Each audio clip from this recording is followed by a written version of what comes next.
All right, so this whole thing about the cloud, right? Everyone's talking about the cloud. What, we going on maybe 3 years, 4 years?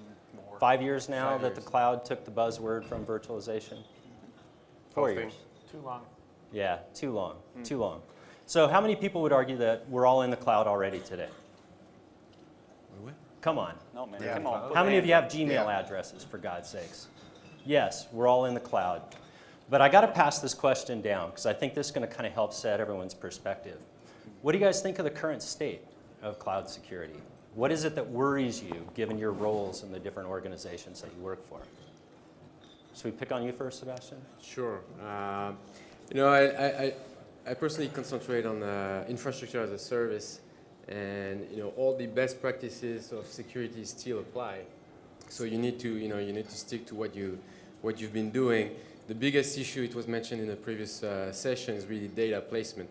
So as you're using the cloud and you're spanning data center across regions and zones, where is your data? And that's more of a compliance audit issue than anything else. So what worries you the most about it, current state? You need to. I'm not really worried about it. Personally, it's more of the privacy issue, but at the same time, I'm using, Gmail, all those services, so I actually give my data away. If I was really worried about it, I would stop using all those services for privacy issues. But in my job, of course, with Apache Cloud Stack, we need to make sure that the code is audited and up to all the standards and so on. And actually, last week we are the first vulnerability that was published, so we need to keep doing that type of work. So remind me to come back and ask you whether you think open source software is more secure than others. Henrik. I would say that as a corporate, make sure that you meet your compliance needs, that you meet your regulations wherever you have to answer to. Make sure that your legal side is complete, then you are basically as unsecure as everyone else. No matter if you have it in the cloud, if you have it in your own environment, if someone wants to get your data, they will do that. So is it secure enough? Is there enough security measures in place today? There's no security wherever you go, so just make sure that you meet your regulations. If someone wants your data, they will get it. So we agree. Yeah. Unless you're using open source, though. I mean, then no one can get your data. Nice. All right, Kurt, I got high expectations for you, man. You better lower those pretty quickly. I think it's pitiful you even have to ask the question, why are we even talking about cloud security? Really? Why hasn't the security problem been figured out years ago? Why do we now have to completely freak out because anybody with a credit card can go out and buy IT services, and therefore that just completely obliterates security? There's a one-word answer to that. People.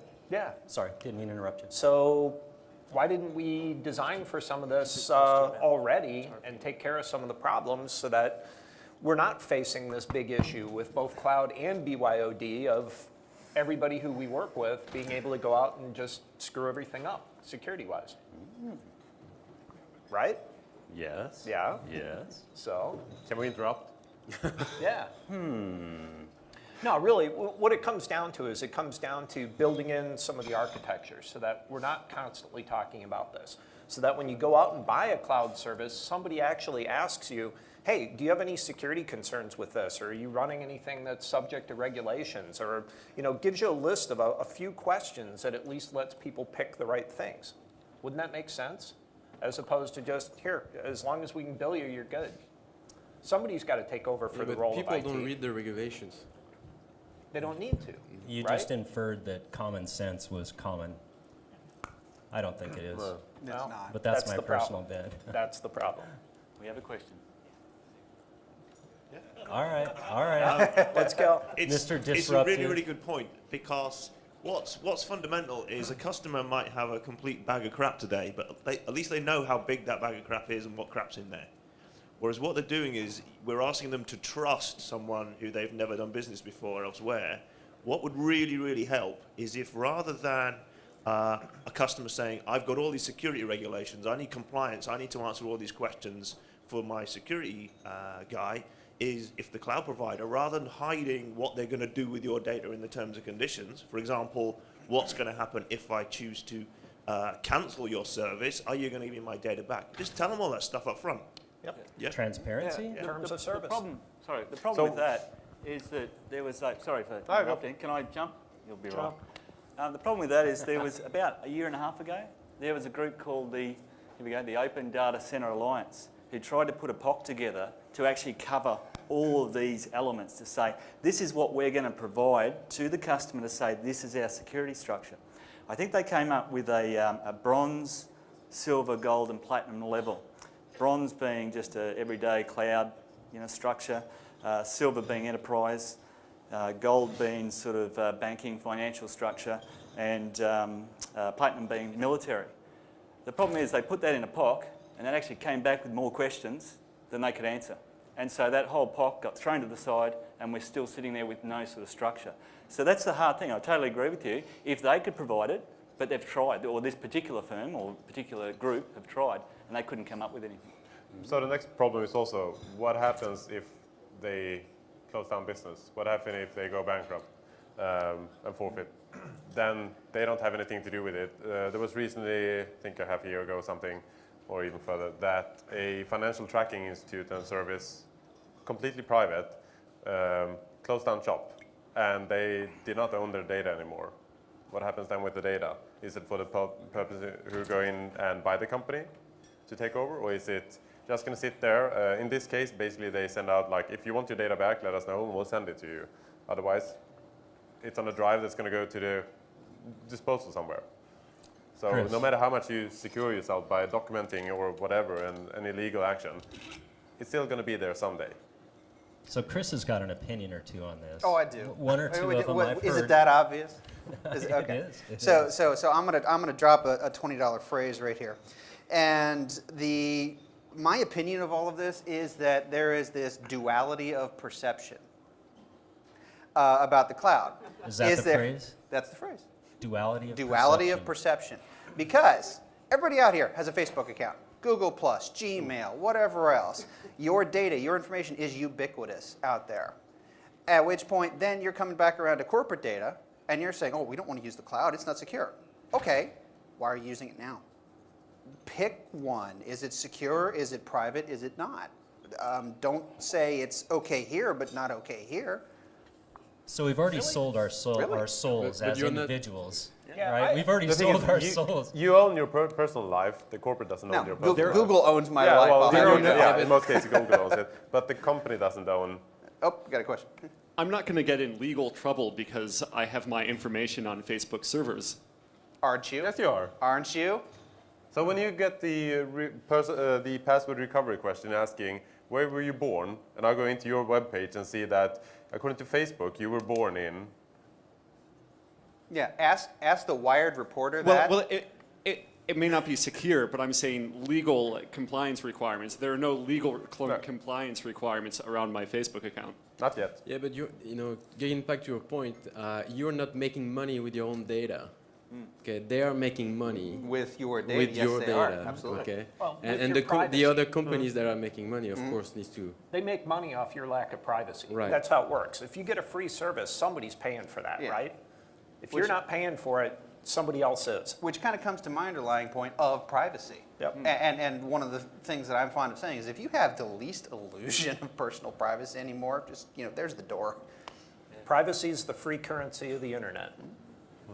I mean, it's Question not over true. there. Rick, Sorry, go. Yes, sir. so I have a question at the end of this. I'll keep it brief. How many of you have LinkedIn accounts? If you'd raise your hands. LinkedIn. What Oh, yeah. accounts? LinkedIn? Yep. How many of you have the same password for LinkedIn that you do for other systems? Nope. No. Nobody in the room? Better hadn't. No one's admitting to Not it. that they would admit. I said that, yeah, so the leading question was how many do you think it would be hacked, right? So maybe it's time. The question is, do you think it's time that perhaps we do away with simple password as the de facto standard for authentication? Would be And cool, actually but the iPad's Retina scanner is really bad. Okay. Did anyone So- read the XKCD a week ago, I think it was, about the passwords? Basically, it said, okay, here's a password, and it was a word with a couple of substitutions, and it came back with the entropy bits. And basically it said, okay, this particular password only has, I think it was like 8 bits of entropy or something like that, and it would take the average computer something like 3 days to crack it. Brute force attack, crack that password, which we say is a secure 8-character single-word password with all kinds of capitals, special characters, things like that. But we have been trained to set our passwords such that a brute force attack can crack them. Meanwhile, they said, okay, here's this other password, which was 4 words strung together. 4 regular Passphrase. words, all lowercase. 44 bits of entropy, take an average computer 500 years to crack it. And yet, we're told that's not a secure password. However, just got back from the RSA conference in London last week, and they went through and were talking about how all the organized crime out on the internet, when these guys break in, get the password databases, they then load those into the dictionary so that they've got people's real passwords for the next time through when they're doing scanning and cracking. It's getting better all the time for them. You're right, we need to get rid of passwords. So my leading question, my biggest worry, so I was walking along in blissful ignorance until I read a pretty in-depth article that was talking about some of the tools that organized crime and hackers have today. And that point that you just made, the fact that they've got all the algorithms, they've gone through millions and millions and millions of different passwords and looked they're for using patterns. the cloud for all of this. I know. Drug cartels have IT departments. Thank you, Amazon. That's great. Didn't RSA get hacked a year ago? Question there. Question. If I am using Google or Apple and think I'm using it only for personal purposes, maybe that's a mistake. That is a because mistake. it knows if I'm a marketing person, it knows which office I'm visiting, Yeah. right? It knows who are my clients. And how many companies out there today is actually using Google Gmail for corporate use? Right. There's a lot. I mean, people are migrating Google to Apps. Gmail. And are you using two-factor authentication on Google? Please say you are. No, I'm not using, see, I think I'm not using Google or Apple for official purpose, but still, they have the data. So here's- Personal versus business. So let's bring this around to business.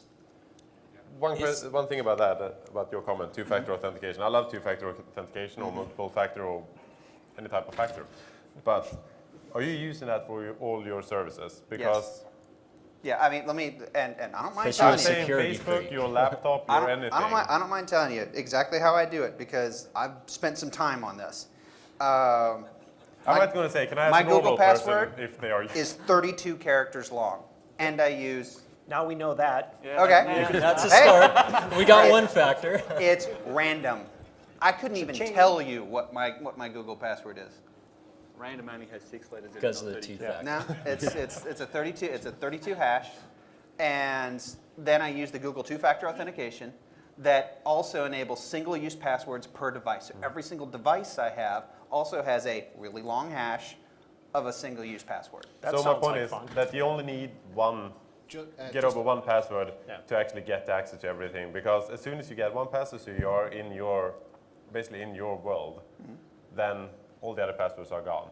And it could be, for example, a Windows password on your domain account where they actually don't give a crap about your password because they're going to inject the hash straight into the executive, like in the executable. So they don't even need your password if they get a hold of your Yes, company or this is whatever. true, yeah. So- And again, we're coming back to social engineering where, again, the Wired reporter, they didn't care what his password is. They called Apple support and got it. Exactly. And that's kind of what I was just about to say. I mean, you talk about two-factor, three-factor. What happened to like RSA that. last year? Yeah. They'll get you no matter what you Yeah, do. if, So, I if mean, someone wants to, they're going that's to. exactly it. So all they can do is separate them out. Yeah, exactly. But at the moment, we're really just talking about passwords. The whole thing is about security. So we've got passwords here. We've still got a big world out there to look at. Yeah, and even with passwords, it's about being able to authenticate transactions. Logins are one transaction. There's a lot of other transactions Yeah. that as your system approaches those, it needs to go, whoa, wait a second. I've just bumped the risk level up to the point where I need to validate this a little bit more. Kurt Romer logged in from Chicago 2 days ago. Now he's logging in from Barcelona. Wait a second, is he really there? Let's figure this out and not just ask for my Well, 31 you do know character that password. he's not at home though, so I mean they could just go home and pick Yeah. everything there, install a keylogger in his computer there instead. Yep. So But, there's always going to be some level of risk. We can make it better. We can never make it perfect. So there's a lot of talk around, I think you said that Google have your data, Facebook have your data, all of those elements are combined. And you say, well, do you know what Google does with your data? We're all saying, oh, they sell it. They do that. Do we know that? Is there transparency when you sign up to Google saying, we're going to use your data when you're a business and you sign up to LinkedIn, you have all your members of your staff sign up to LinkedIn, do they tell you, we are going to use your data? They should. They should. They would if there was transparency. Well, Yeah, there is some transparency out there. And to address the question that came up earlier, anybody familiar with the CSA STAR Registry, Cloud Security Alliance?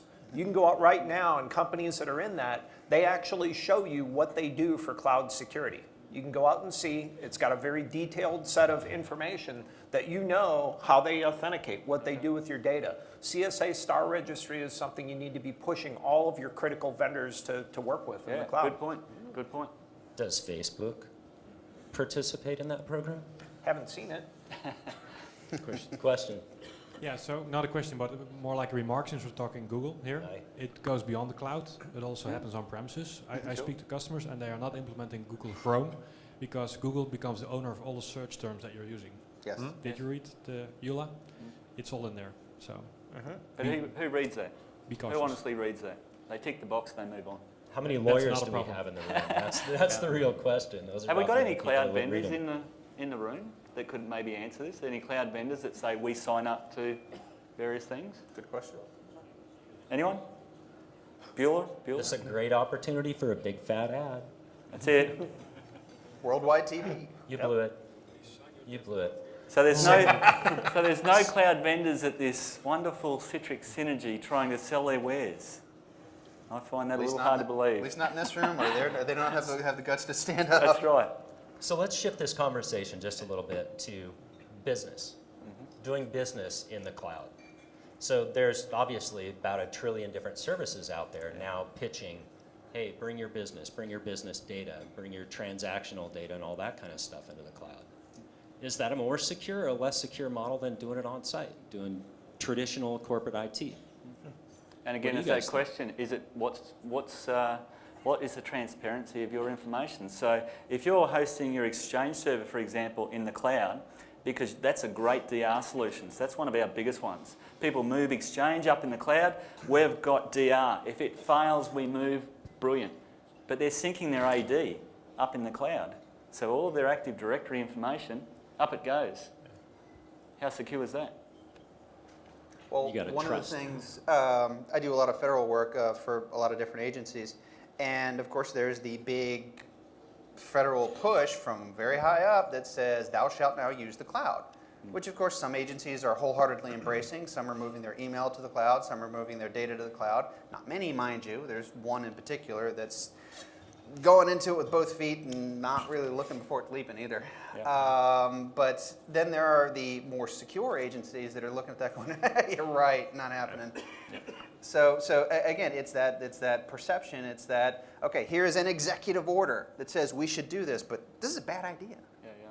I think I was going to say, in businesses that I deal with, someone said to me, I cannot get 3 solid answers from any 3 cloud vendors that can give me the same answer about security at any time, therefore I'm not going with them. If I can't get the same 3 answers about security, I'm not going to the cloud. What are the questions they're asking and not getting answers? Oh, it's generally, firstly, is the data safe? Where is the data? That's the biggest question. Where is the data? Is it in Sweden? Is it in America? Where is it? And people can't answer that. Oh, we've got a cloud stack up here, we've got this, and cloud stack, that's no reference to that Genius product. But yeah, they can't answer that. Well, and if they ask the question, okay, what are you doing to secure my data? And Isn't that almost a catch-22? If you're Absolutely. saying, okay, this is what I'm doing to secure it, aren't you kind of opening your doors for someone to Yeah, come in and that's say, wrong. It's all not right. what are you doing to secure I'll my move around data, this it's what door. I'm doing to secure my data. The Definitely. customer needs to take the Wait. responsibility. Are you saying that individuals and businesses need to take responsibility for their own actions? No, not at all. Whoa. So the Yeah. problem is also, I mean, you can ask that as much as you want. Like, first of all, I mean, doesn't matter where they store it actually, except for regulations. Yeah, sure. But the second thing is also that it doesn't matter if they secure your access to it. They set up a VPN tunnel. They set up whatever, encrypted storage or whatever. But Then they Jermaine- go out and sell the same service to another one that they can get the same amount of money from, Yep. but they don't have to do all that stuff.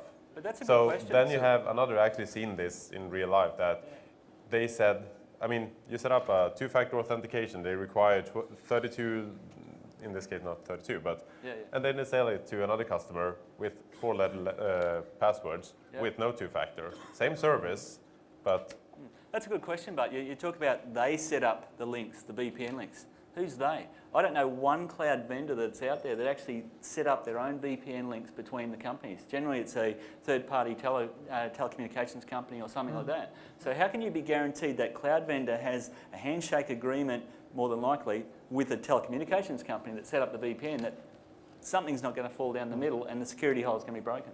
And then you have finger pointing. Absolutely. Yeah. Absolutely. Who's responsible? I don't know. Yeah, that wasn't me. Yeah. All right. Actually, on the one point on the data placement, they may actually not know where your data is, because it's replicated, it's chunked. It could be in different countries, in different data centers. They may not know. Backup tapes. Yeah. This is so funny how we have this same conversation about every 10 years, you know? Moving from the mainframe to the PC. Oh my God, the data's left. Where is it? It's going to be all over the place. Then USB and thumb drives come out. Oh no, it's terrible. Now the cloud's like this big virtual USB drive that stuff could be anywhere. It's awful. How do we secure it? It's the same conversation. We got to fix this. Yeah. How do we fix it? That's an excellent point. Yes, we have had the same conversation of, is our data secure? No, it's not. You either get used to it or you fix it. I don't know how to fix it. Well, yeah, I mean... Do you know how to fix it? Sure, yeah. Go for it, please. You know, maybe we should talk solutions at some point here, but Sure. really, when you take a look at it, people need to come to the understanding that there's truly sensitive data that's being used in organizations, and you need to really treat that specially. It's not this one-size-fits-all, everybody does everything security model that we've done in the past. We've gone to this great model now where people have got BYO and cloud and all these services are available that you would have paid an insane amount of money to use just 5-10 years ago. And now we can all be so much more productive and it's so much cheaper and it's actually really great. But we still haven't solved the problem of sensitive data. So when you go to move to the cloud, first of all, have an idea of what your sensitive data is that's in the organization and kind of educate people on that. Then give them just a little bit of guidance. You don't have to go through and make it ridiculous. Microsoft did a really nice thing last week. They released a cloud readiness tool that you can go download, and it actually prints out a report, and it addresses things like data location and compliance and other stuff like that. A business owner can go and fill this out and print this report and be able to see what they need to go ask their cloud provider, who then should be in the CSA STAR registry. You've got the transparency, and just make sure the dots are connected. So you're starting to go down the road I was going to actually start to push you a little bit, and that's, we're in the business world, right? Yeah. We're talking to customers about moving to the cloud. What kind of things are we telling them? What kind of things should we be telling them to make sure they don't get their butts bit? Let's ask this to everybody out there. Have you gone through and asked all of the people in your business, hey, if you're using the cloud, here's 10 things that you need to be concerned about. And by the way, contact IT if you're going to do this because we can help you. Or did you just go, God, I hope they're not using the cloud? And what's... Is anyone using Dropbox? I was just going to ask that. Yep. There you go. Yeah, There you you read go. my mind. Yep. You read my mind. Set that up. Set and spike. Dropbox? Anyone using Yeah. Dropbox? Come on, everyone using Dropbox. I know you are. I've hacked your account. I know you are. If you're using Dropbox, aren't you putting information straight up into that cloud? Does your boss know that you've dropped some documents up there because you're on a trip to France tomorrow and you don't really want to carry it on USB And how because sensitive someone are might they? steal it, so you're thrown up on Dropbox? So here's the spin-off of that. I mean, you use, for those of you who say that you use Dropbox, then you say, but I only use it for my personal data. Yeah, but where's the client installed? Is that installed on a laptop that you also use? We just had a consumerization debate here. Is that installed on something that you have corporate data access to as well? Yeah. Then you have a link there. And is that a problem? No, exactly. I don't know. It's I would only say a problem. everything is a problem. It's only a problem is if, as you're leaving the office on Friday night, you go, the fastest way for me to get this really confidential doc before my trip is to put it up on Dropbox. No. And you've got that loss of... But on the other hand, when you go home and you think that that email about Kornikova really, really looks good, Yep, and you that click too. on it, and that laptop also have some other data on it. It doesn't matter if when you get to the office on Monday, and you've used that computer to do some other stuff on the weekend, and you're using the same computer, same iPad, same whatever, and then you go to the office and connect that through your secure channels to the office. I mean, we go back to basic security practices and People are people. awareness, and it's nothing specific to cloud. We had that, before. As soon as exactly. everything was networked, the issues were there. It was, but now we've got some containerization we can do with this. We've got some isolation models. We could actually enable people to use tools like Dropbox and Box and others in their personal space, and then give them the ability at work to not be able to get access With to that. less risk, right? With less risk. With less risk. being Less, the not key none. thing. But is Dropbox private cloud or public cloud? And how do we secure either? Dropbox is That out should of have power. been the drinking phrase. As soon as So actually, I wanted to put a plug. They were talking about containment and sandboxing on the devices, and Zen is now supporting ARM. It was just pulled in October last week, so we should see virtual machines on ARM processors pretty soon. So, should so be sweet. you actually gave me a great opportunity, because I had the question that I've been dying to ask you. Do you think that open source is a more secure model with peer review of code and things like that? I don't think it's more secure. I don't think it's more secure or less secure, as long as you follow the good practices and good code audit and things like this. CloudStack, the Apache CloudStack code was obviously given by Citrix, and it went through security audit with Fortify and all those codes. So hopefully, it's going to remain as secure. But isn't that kind of like the ultimate in transparency? When you can actually go out and It inspect is. the source code? That's one of the arguments. Yes, definitely, that anybody can look at the source and check it. Yeah.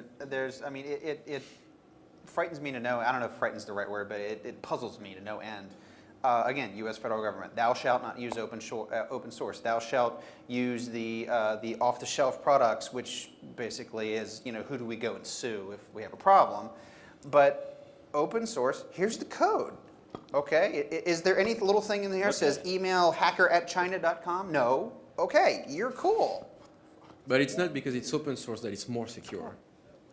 It's, Well, it's there to look. Bugs are bugs, but Yeah. there is transparency. Yeah. there is. No, it's not. No. So the point was transparency is not security. But if you've got peer review, does that help? Yeah? No? You can't deny the problem. Yeah, Oh, I deny my give them- problems every day.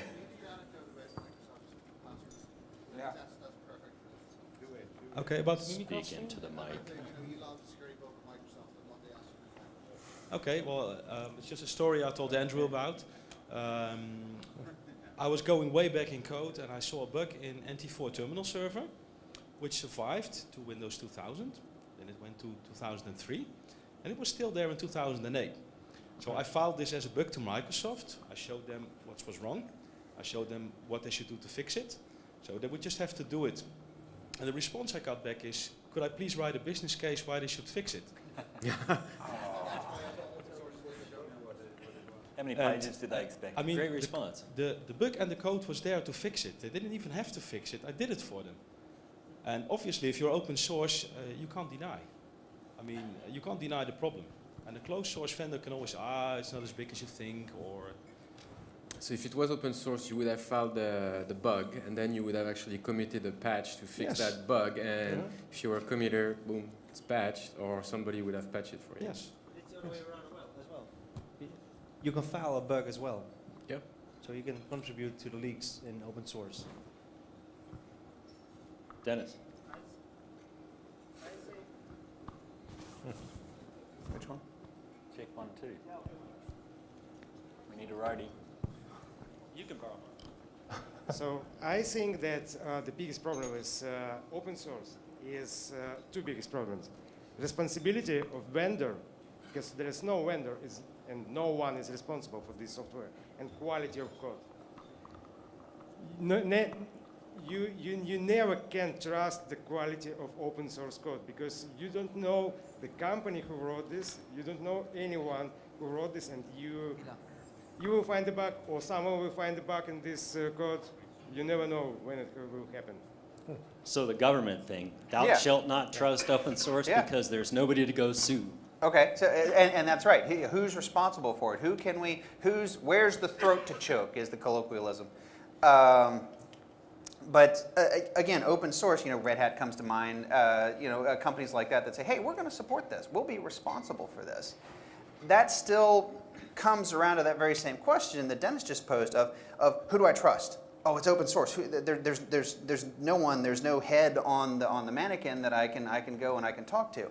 Okay, Red Hat has a head. Okay, Microsoft has a head. But on the mannequin. So basically what you're saying is that neither is more secure. The only thing is that in one case you can sue, in the other one you can cry. Right. My question is, okay, if there's this anonymous group of people making a piece of software, we'll call it Apache, okay. Hey, as an example, and Apache has a bug and it gets fixed, well, that caused some sort of complication in some federal system, which, yes, the federal government uses Apache, and the federal government uses a lot of other things that are open source. Can you say that? Yeah, I can. Okay. Yeah, I can. So here's this open source mass that you can't trust, quote unquote, you can't trust. Okay, here's Microsoft. Can you trust Microsoft? Anymore?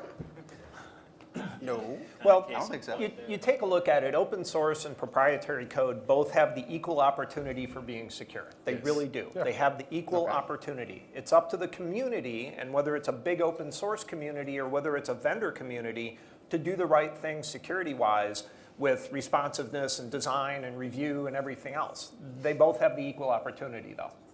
So in that case, for example, to bring up the Microsoft thread, I mean, Microsoft uses a lot of ethical hackers. They use a lot of responsible reporting that basically you respond to them before you go live in public.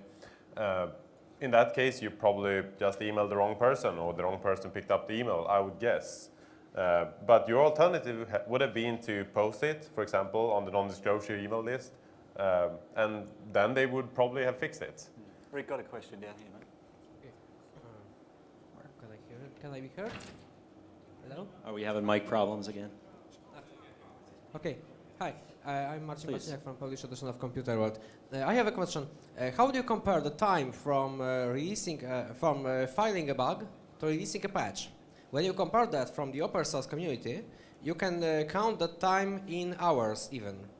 I mean, the filing a bug in Firefox, and the next patch was 48 hours after filing the bug. The patch was available. When I compared that to Internet Explorer, the first bug was filed in July. The patch was available on next patch Friday or so. Patch Tuesday. How could you answer that? I'll just make a little caveat here. It's not because the bug is going to be fixed within 2 hours that the deployments using that software are going to be patched. Yeah. Somebody is still going to need to patch it. And then the release, it's not because it's patched in the master branch that the release candidate, the binaries that are out there are patched as well. So be careful there. Yeah. So my question is also there. What happens if that fix happened to break, so HTML5 doesn't work anymore, and Mozilla or whatever post that fix out there, they publish it, and suddenly you can't do your work? I would say that a corporate company like Microsoft have a lot more hanging on the thread by actually implementing that fix. They have a lot more testing. I mean, if 2% break, 2% of all the deployments for that patch break, how many corporate computers and corporate laptops who actually pay license fee are going to break for that and going to have a loss of business revenue that Microsoft has to deal with? Just in direct response to that, I mean, It's the head on the mannequin. shouldn't Microsoft testing a patch is far different from a customer actually testing the patch themselves. Whether it goes to open source or whether it goes to Microsoft, the customer has an obligation to test the patch themselves. Microsoft may not respond as quickly as open source, but the customer still has to test it. I don't agree with that point. I think if open source answers the response quicker, you get into end user testing quicker. Oh yeah, but I mean, the customers still have to test it. So if Microsoft releases a patch that causes 30 million laptops to stop working, and they say that you should have tested it first. Oh, and how much will that remote work? RDP exploit, perhaps? I was going to say. So yeah, it happens. But I mean, are they actually going to stand there and say that you should have tested it first? It's actually your fault. It's not our fault that we posted it out. I mean, it has happened. We're going to talk about politics and religion next. Easy triggered. You Joe, know, point to make there, Sebastian? Yeah, obviously I love open source. I work on open source, but it's not because it's open source that you shouldn't use your best practices, your penetration tester on your services, and so on. So trusting the software just because it's open source, I think that would be wrong. Yeah, it's about the process. Yeah. So who do we trust in the cloud? Let's go to this one. We can hold that question. Carl. It's not a question, it's a comment. Oh, boy. Okay. From the world famous Laura Whalen. She says, tell the speakers way to go. I'm watching the stream. This is a kick-ass discussion. Thanks to Res Software for the vegan virtual beers. All right. Yeah, we'll clap for that one. We love you, Thanks Laura. for the notes, Laura. You rock, darling. One over here. Yes, sir. I'd like to contribute a little bit. Please. I'm actually getting a little upset about the conversation because I think there's some big pieces missing in Fill the the blanks. dialogue. When I was sort of absorbing what everyone's been saying, I'm thinking, who's got the most to lose in the cloud right now with respect to security? And I immediately think of the banks, okay? No, I'm not a security expert. We're cloud providers. We're not security experts. I'm going, okay, if the banks let me transfer money publicly from a kiosk, and they have gobs of money, they must think it's secure. And then I'm thinking, okay, how are they doing that? Because we're thinking of trying to take some magical pill which covers us in sort of some shield, right? I'm thinking the way they do it is through layers of security. Okay. Security is not You a pill. have an excellent point. Has anyone ever been skimmed? I have. It sucks. Okay, so that's my next point. My next point is we're focusing on all the external stuff. So if you just take security out of, IT out of the security conversation we're having, just take security. Where do you think the most percentage of theft occurs, period? Not from external threats, but from internal threats. Right? Think of WikiLeaks. Think of, if you go to customer A and customer A says, I don't know if your cloud's secure, and I go, well, where do you think the threat's going to come from? It's not going to come from the guy in Russia, sorry, or somewhere else, pardon me. Don't want to pick on anybody. It's going to come most likely, based on all the data from security, go talk to whoever, the people in your organization are attached to your organization. I totally agree. Sorry. So we should be talking about that process internally more than worried about external. Is it ignorance or maliciousness? Well, Which let me. one Well, it doesn't component matter. is Well, responsible? let me pull this back because in exactly that question, because again, the area that I deal in, federal government, there's security clearances and things like that. So I necessarily have a lot of conversations with a lot of customers that say, okay, let's say, here's Citrix software, here's XenDesktop. We're going to deploy it for you. That's great. Okay, how secure is it? Well, I can go run down through the list, and at the end of the day, I have to say, or they come back a lot of times and say to me, it's like, oh, well, how could it be exploited? And I said, well, it can be exploited by the people using the system, but ideally, you have vetted those people and trust those people to not screw it up. And I just put my foot in my mouth, so hey. Yeah, but the thing is, I talked about Dropbox earlier, and you got a good point. Let's just talk about security. So what employers out there trust their employees? They all do, of course. But then an employer gets fed up. They're about to leave. They're not telling their boss, and they go to Dropbox and they get all the customer lists, all the pricing lists, all the structures. They're going to start their own company tomorrow. Nobody knows this. They go to their employer the next day and say, you're out. We all run around like IT guys, lockdown, lockdown, lockdown. Too late. They've done the job. So I Horse totally has agree. left the barn. Yeah. Well, that's theft. You get back to the banking issue though, because it's kind of core to the cloud. Banks have no problem using the cloud. You know why? Because they've got very mature risk management processes. They understand what fraud's all about. They know how this works. They've got people who handle lots of money. They've got everything compartmentalized, and they assume a certain level of risk and fraud. And that's why they How got many insurance. people are concerned about having your credit card get stolen? Have anybody ever had that happen to them?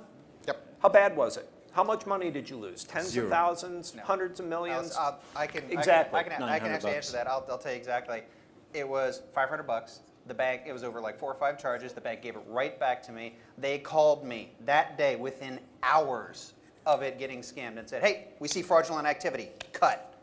So what about Good if process. you lost sensitive intellectual property, your company's one big secret, your next product you're bringing out, something that, you know, oh my God, if this hits, you're done. What if you individually lost your healthcare information, your entire healthcare record, everything you've had from your doctor since you were this tall? It's gone. It's not coming back. So the financial stuff's a little easier because, you know, there's some fraud processes associated with it. It's the rest of the stuff that's a bigger deal. Yeah. All right, we got 3 more minutes before we're going to all want to run down so we can be all smiley, happy, jump up and down when Mark does the cut thing. I'd say we got time for one more question here. If you're going to use the cloud, why not just encrypt your data before you put it up there? Yep. Data at rest encryption. Are we not doing that in a lot of cases, though, and stuff still getting nailed? So you still have people working there. You still might have someone not encrypting data. You still have one with the massive big USB drive working there. It doesn't matter if you encrypt the data up there, there's still going to be someone on site, on premise, unless you're using, for example, when you mentioned banks there, you have, for example, services like Mint.com, and it's not US now, so I guess not many people use Mint here. But you have people like Mint.com that basically anyone can give their banking information to, and they'll track all your records. So they don't even need access to them. They're going to take all your information. I see a lot of people. I was talking about AD earlier, and using Exchange in the cloud. I don't see too many people encrypting AD information. They just let it go up there. Last point. I have a question. No, we got a few more minutes. I have a question for the audience. How many of you European companies don't use Amazon because of the Patriot Act? 1, 2. 2. So every time we talk about security, the magic word encryption falls. But anything we encrypt, we can decrypt. Yes. Yep. So it's not the solution. It's maybe part of it. Well, What do you think? But it doesn't solve our problem. It's a solution to a small part of the problem. It prevents someone from walking out of the building with hard drives. Okay, that's the solution to that problem.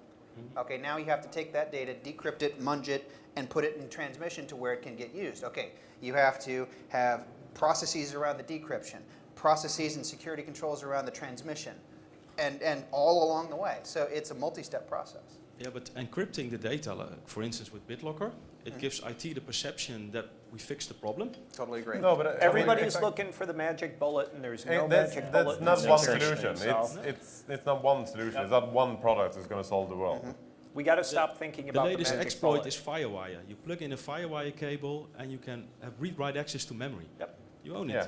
No, but it's Again. not one product or one solution that's going to fix the life. Not going to happen. Sir? You mentioned Amazon, but there's another company that we avoid to use because of Patriot Act. The other one is Google, which I think is even more important than Amazon because it has greater impact on the internet.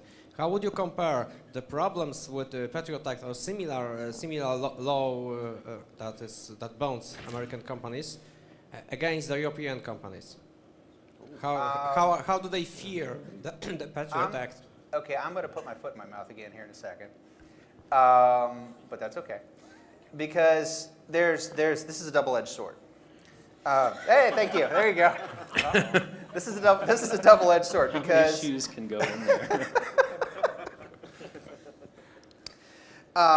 If a company has data that the federal government wants for whatever reason, terrorism, fraud, tax evasion, pick your reason. It's one of the agencies that I've worked for. There they go and they grab computers, they come in, and they take the data they need, and they don't really care how long it takes them to do it. So that's the one side of the sword where, okay, you either cooperate with us or we're just going to do it anyway. So all of those hard drives are now belong to us, and we can do whatever we want with them and all the data on them. And when we give them back is when we give them back. How do they do that in the cloud? They take the whole disk array, and I've seen it. Yeah, there is no question. It's like, where's it? Mega Upload. Where's this company's data? Ask Carpathia about that one. Where's this company's data? Well, okay, we'll just take everything. So there's that. Okay, so the other side of the sword. Should a company decide to cooperate conspiracy theory abounds. Google, Facebook, LinkedIn. Are they, aren't they? Are there safeguards? Have they signed agreements that, okay, yeah, we'll cooperate with your investigations, just don't take our stuff? Which, again, the FBI is perfectly okay with, to say, okay, no problem. Yeah, we'll just go, we'll copy all your data, and all that's fine. So there's the double-edged sword, to cooperate or not to cooperate. Either way, they're going to do it. One way, you're going to know it. The other way, you're not. So. Again, transparency kicks in because... Not necessarily. Not in this case. Get a mic in his hand. Taking your data. You can't talk to the cloud, man. You got to talk to the people. Okay. So. Sorry, I couldn't resist. So, with You the know I love you, microphone. man. You know it. So, the fact that they're taking your data and that they have the legal right to take your data, that's not the worst thing. They have the right to get your data without notifying you and without the service provider being obligated. So has how to does that notify affect you in the end? Yeah. So Does that affect you at all, that they actually tell you that we have your data, or is that they don't tell you?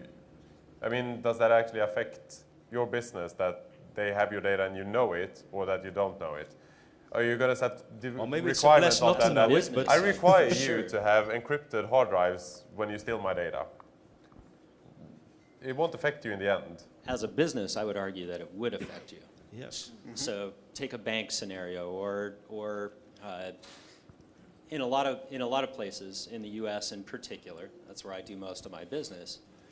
There's regulations. Anybody that's in the underneath SOX or HIPAA, if there is some sort of loss, some sort of potential compromise, they're legally obligated to let their people know. They are. So but if they don't know, in case his government Not in goes all in, cases. that regulations is not valid. No, and that stuff's ultra secret. It's out on the internet. You can So- find it if you know what you're looking for. It's for law enforcement, official purposes Yeah. only. The Electronic Frontier Foundation, or EFF, also maintains a good list of this. And if you're concerned about what's going on with your data from a legal perspective, go check them out. Yeah. They're giving the transparency that we all need. So let me spin the question a little bit differently here. We've talked about some different technologies and security solutions and stuff like that, but it seems to me like at the end of the day, the biggest problem is people. What can we do about that? We can just Train 'em? lock them out of the building. Yeah. Well, is that sure? That's the most secure system. I is for one one, that's welcome not new connected robot to anything, overlords. right? Yeah, Educate them. They fall asleep in class. Yeah, absolutely. I'm a Yeah. former school teacher, and you can teach people as much as you want, but they will move to the next theory and the next theory and whatever's popular on the day. Teaching is a game of who wants to listen. So It's what else can we calculated. I would say that you mentioned before, it's calculated risk. Hiring people is a calculated risk. You need to know that you are going to leave your data with someone. And whatever they decide to do with the data is, the more data you provide them, the more you have to be confident in that they're not going to do anything bad with it. Risk Yeah, and and if- trust level. It is, Right? and if, There's a balance if there. you basically are trusting, if your security model is that you trust people to do the right thing, you have no security. You have to understand that. If you really need to know whether somebody is going to be compromising your organization or not, you need to put in place some measures that help notify you of that. Some thresholds on transactions, some heuristics. There's a lot of things that are being built in, DLP, that give us a little additional visibility so that we're not overly trusting people, either whether they're making an intentional error or whether they're making a mistake. And you fall back to, that what they did, not Yes. what they're going to do. Yep. You know that Sometimes this was actually, just knowing that exactly. you're watched keeps people from doing stupid things. Oh, it does, but it's still a calculated risk. Yes. Because you Always cannot will. prevent someone to do it. You can No. only No. you can only take actions after they've done it. It doesn't keep them from doing stupid things. No. Every day when I sit down at that computer, this is a federal government system. It is subject to monitoring, blah, blah, okay, fine. People But- still do stupid things. Yeah, but you People are cannot people. blame the people, too much because the technology is so transparent. You install Dropbox and then you just think it's a folder. Yeah. People who don't have the awareness may not realize that the data is somewhere else. So You just we have use the magic Wi-Fi's, right? Yeah, there you go. I mean, people. It's also hard to blame technology because people walk into a glass door without actually saying that that's new technology. Glass has existed for quite some time. They still walk into it. They I've walk done- into I've done a it. pillar, post sign, whatever. But they just People make cleaned it. mistakes. And we'll be Even seeing if they some know of that about it, tonight, people by the make way. mistakes. They will still be stupid. We combine that visual with the head on the mannequin and the horses leaving the barn, and that can take us into some very interesting directions. Anyway, the hey, headless we're horse leaves the glass barn. There you go. towing the mannequin behind. There you go. Like Wild West style. I would say, closing. Yes, Try to do your best to prevent people from making stupid mistakes. Yeah. Anybody else have a closing comment? I suppose with that, that's a good comment, but the CIO or the owner of the company in most cases is the one that actually opens the door. Every time they say I want a new iPad or I want a new device, they open that door every single time. Yeah. And the workers are back here saying, I'm complying with the IT people and what they're saying, and the boss is going, you do what I say. Yep. And the door opens again, and we have another conversation next year about what they've done. And people talk all the time about, oh, well, just tell them not to do that. Sure, right. You want your job, you're not going to tell them not to do that. Make them sign a statement. I accept the risk. Well, of course they're going to sign the statement, or they're going to tell you to go away. What's one of the other things we could do? We can get them to buy insurance for that. I mean, ultimately, we're going to move so that we've got some of these risk management solutions that we have for everything else. Maybe it's time we have risk management insurance so that if somebody wants to walk around with everything on their iPad, they can do that. Absolutely. But they got to pay for it. I always keep an email trail, and whenever I get told to do something dumb, I tell them it's something dumb. Fine, send me an email. There you go. Okay, I got it in writing, and I have used it. All right, so we're about out of time here. I would like to ask a couple of things. One, quick round of applause for our panel here for their participation.